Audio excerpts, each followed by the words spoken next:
ہر انسان کو زندگی میں کبھی نہ کبھی پیر کامل کی ضرورت پڑتی ہے۔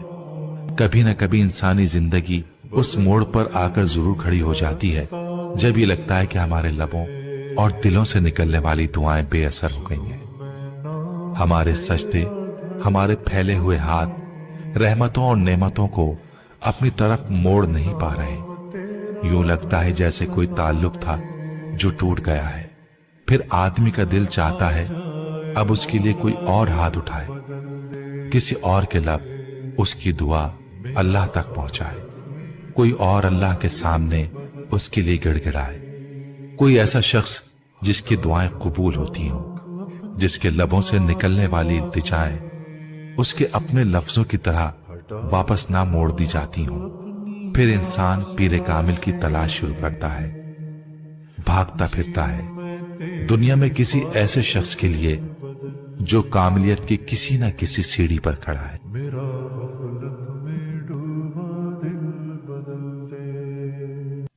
پیر کامل کون ہوتا ہے؟ پیر کامل کس کو کہتے ہیں؟ پیر کامل میں کاملیت ہوتی ہے۔ کاملیت ان تمام چیزوں کا مجموعہ ہوتی ہے جو آپ کہہ رہے تھے۔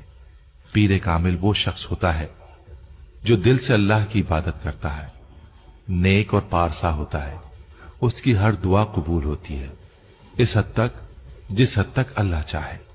اس کے الفاظ میں تاثیر بھی ہوتی ہے، وہ لوگوں کو ہدایت بھی دیتا ہے، مگر اسے الہام نہیں ہوتا، اسے وجدان ہوتا ہے، وہی اترتی ہے اس پر، اور وہی کسی عام انسان پر نہیں اترتی، صرف پیغمبر پر اترتی ہے۔ 1,24,000 پیغمبروں میں سے ہر پیغمبر کامل تھا، مگر پیر کامل وہ ہے جس پر نبوت کا سلسلہ ختم کر دیا جاتا ہے۔ زندگی میں ہم کبھی نہ کبھی اس مقام پر آ جاتے ہیں جہاں سارے رشتے ختم ہو جاتے ہیں، وہاں صرف ہم ہوتے ہیں اور اللہ ہوتا ہے، کوئی ماں باپ، کوئی بہن بھائی، کوئی دوست نہیں ہوتا۔ پھر ہمیں پتہ چلتا ہے کہ ہمارے پیروں کے نیچے زمین ہے، نہ ہمارے سر کے اوپر کوئی آسمان، بس صرف ایک اللہ ہے جو ہمیں اس خلا میں بھی تھامے ہوئے ہے۔ ہم اللہ کے ساتھ یہی کرتے ہیں، اس کی نعمتوں اور رحمتوں پر اس کا شکر ادا کرنے کے بجائے ہم ان چیزوں کے نہ ملنے پر کڑتے رہتے ہیں جنہیں ہم حاصل کرنا چاہتے ہیں۔ اللہ پھر بھی رحیم ہے، وہ ہم پر اپنی نعمتیں نازل کرتا رہتا ہے، ان کی تعداد میں ہمارے اعمال کے مطابق کمی بیشی کرتا رہتا ہے، مگر ان کا سلسلہ کبھی بھی مکمل طور پر منقطع نہیں کرتا۔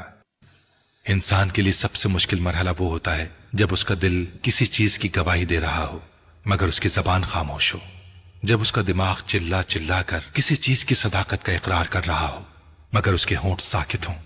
ہم سب یہی کرتے ہیں نا، انسانوں کے بارے میں اپنے گمانوں پر چلتے ہیں، یہ ماننے کو تیار ہی نہیں ہوتے کہ ہم غلطی کر کے بدل سکتے ہیں تو دوسرا بھی غلطی سے سیکھتا ہے۔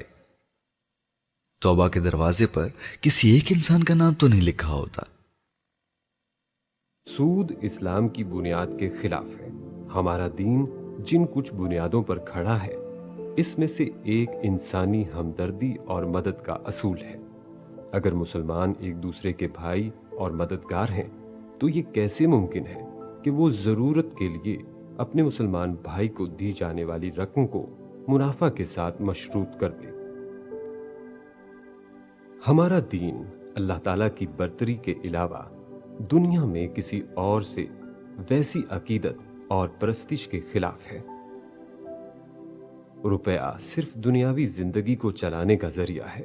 اس روپے کو ہم اگر اپنا مقصد حیات بنا کر سرمایہ داری کے اصول اپنا لیں گے تو ہم اس انسان کو اشرف المخلوقات کے درجے سے ہٹا کر دولت کو اس مرتبے پر فائز کر دیں گے۔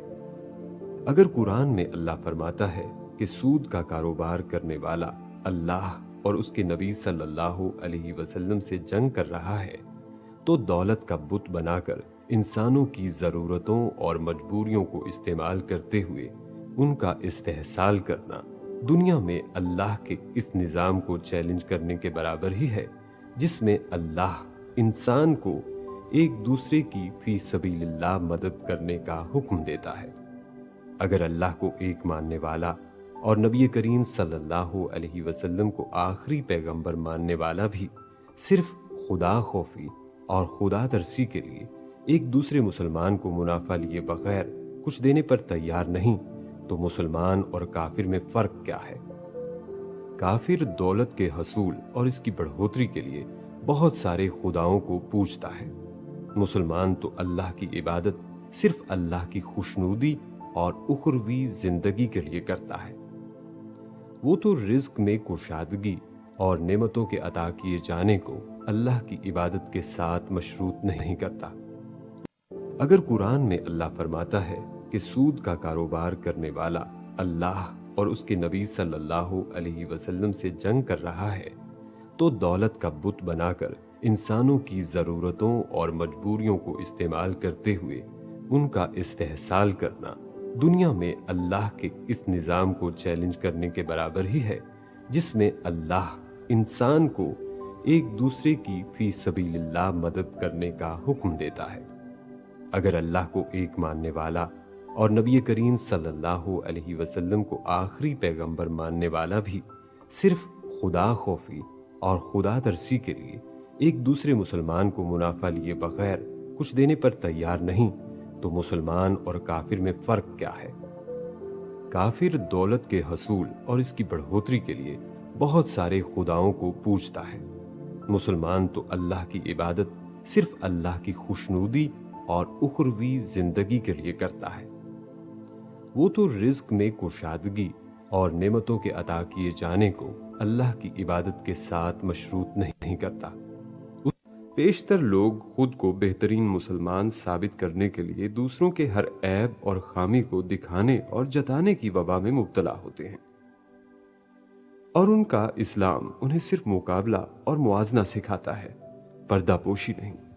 وہ کسی انسان کے حال اور کامیابیوں پر اسے مبارکباد تو دے سکتے ہیں، اس پر رشک بھی کر سکتے ہیں، اسے اپنا دوست کہنے پر فخر بھی کر سکتے ہیں، لیکن اس کے ماضی کے سابقوں اور لاحقوں کو بھلائے بغیر دل آزاری اور دل شکنی ان کے اسلامی گناہوں کی فہرست میں شامل نہیں ہوتے۔